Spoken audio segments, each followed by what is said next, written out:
Whew. What's going on, YouTube? How is everybody today? Yes. What's going on there? Good to hear.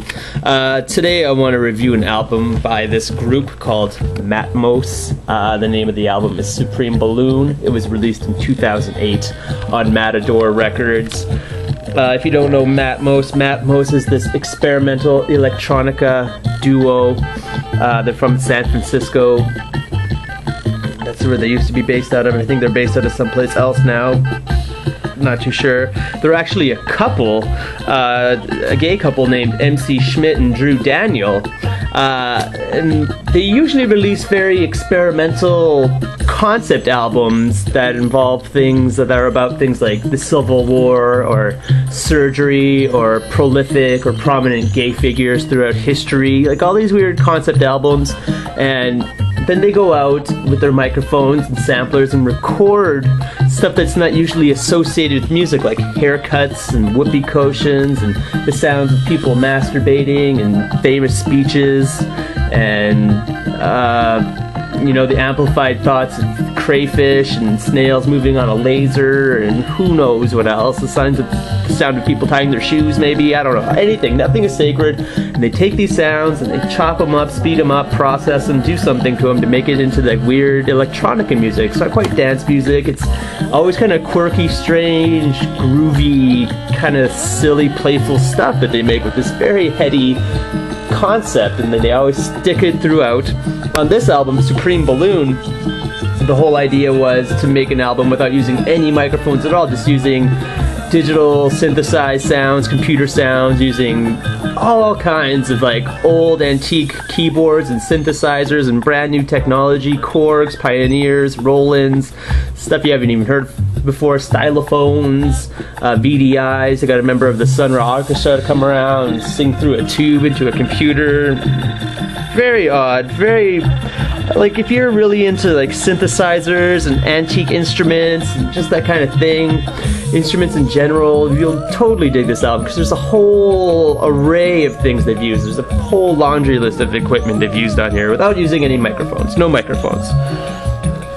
I'll just input it straight into the whatever they recorded on their sampler, the mixer, and it's very, very playful, very, very upbeat, very just bursting with ideas and sounds. There's some sounds you even know exist around here. It's very, very vibrant, very multi-dimensional, dynamic, all kinds of things on here. It's very energetic. I don't know. It's very kind of accessible too. I wouldn't say it's straight up pop music or dance music, but it's definitely something you probably boogie to if you wanted to. It is playful. It doesn't have to take a lot of thought to enjoy this. But I don't know, I've been listening to this album for 2 days in a row, and I took all the like 2 or 3 pages of notes just talking about, because if you go to their website or any review, they'll talk about the influences and where these guys get their ideas from, and like even the art. The picture here is actually all the songs or a couple of songs or the music on the album put through a computer, and it made this digital colorful picture for them, and then they just got an artist to draw the 2 guys just camping out in a balloon shooting out these polygons and stuff. Like, I don't know, very heady stuff.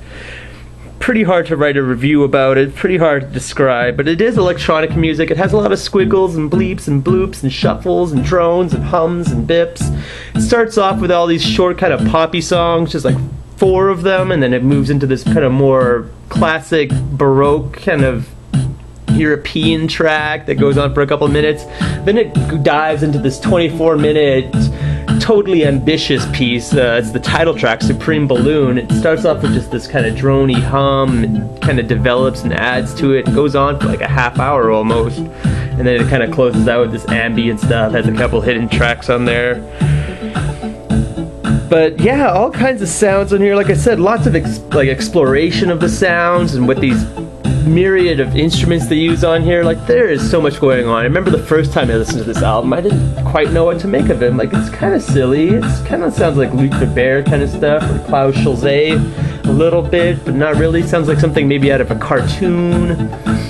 But then the more you listen to it, the more you realize there's so much going on in this album. Then you make the mistake of looking it up online and reading about it, and there's just so much to learn here. It's so in-depth. There's so many dimensions to this album. It's crazy. Like, I'm a lesser-minded kind of guy. I'm not too bright. This stuff will just make your head implode if you're a guy like me. It's just like you're collapsing, and you have to go check out all these YouTube videos. Like, oh, this is one of our influences named Norman McLaren, and this is this animator, and he's got all these cool animations and live animations with cool little soundtracks to them, and you're looking up Walter Carlos next, and you're just like writing the needle drop, asking for help. I don't know what to do. I'm reviewing Matmos. I'm in over my head. But yeah, I do have a couple other Matmos albums, and even though they're pretty highly conceptual, there's definitely some very enjoyable moments on them. Very, very enjoyable albums, very playful. It doesn't sound like serious concept albums at all. Nothing like a prog rock concept album, nothing too heady. It's all very just interesting. Just the length these guys go to find these sounds is just astonishing what these guys go to make their music. And it sounds, you know, it is complex, but it doesn't sound as complex as it actually is. This amount of work and footwork and love and dedication these guys put into the music is just ridiculous. But I heard some of these tracks are improvised and stuff like that. They're, I don't know, a lot of atmospheres. Definitely a lot to digest on here. They've got guest artists like Keith Fulch and Whippen and the guy from the Center Orchestra. It was also recorded all around the globe. They didn't record this all in one place. They went all over the map. I don't know where. I forgot to look up Berlin, Africa maybe. I don't know. These guys went everywhere. Very, very ambitious album, even though they didn't go out to like watch live surgeries and record like cranium extracts and stuff like that, or the thought patterns of snails and whatever else they do. But yeah, to the layman up here, just hear a little pop squiggles and some little chirps and chimes as the songs hip and hop around and dip and bounce. Very playful, like a whole myriad of sounds. Like, it's crazy how much thought went into this. Sounds a little bit like Aphex Twins at times, but at the end of the day, the album is 9 songs, close to just 1 hour long. A lot to read about. I don't know. It's a very awesome album, very colorful, very, very enjoyable. Like I said, I've been listening to it for 2 days in a row. Like, no problem listening to it. Never got bored of it. Never sounded the same way twice. I'm still like, what is going on here? Ridiculousness. Artwork, I already talked about. It's a little close up the guys in the balloon. Got a little mixing table, a sampler on the back. It's just got credits on the inside. More sound waves. Polygons, that's even how it's called. Looks like a honeycomb kind of. I don't know. But yeah, Matmos, definitely, if you're into experimental, playful, electronica kind of music, if you're just into the sound of like all kinds of vintage equipment and synthesizers from the 60s, 70s, 80s, 90s, all around the world, if you're into that kind of stuff, if you're just a fan of interesting, innovative music in general, I totally recommend Matmos. Totally left field, totally experimental, but also not so experimental that it's inaccessible. You could easily get into this stuff.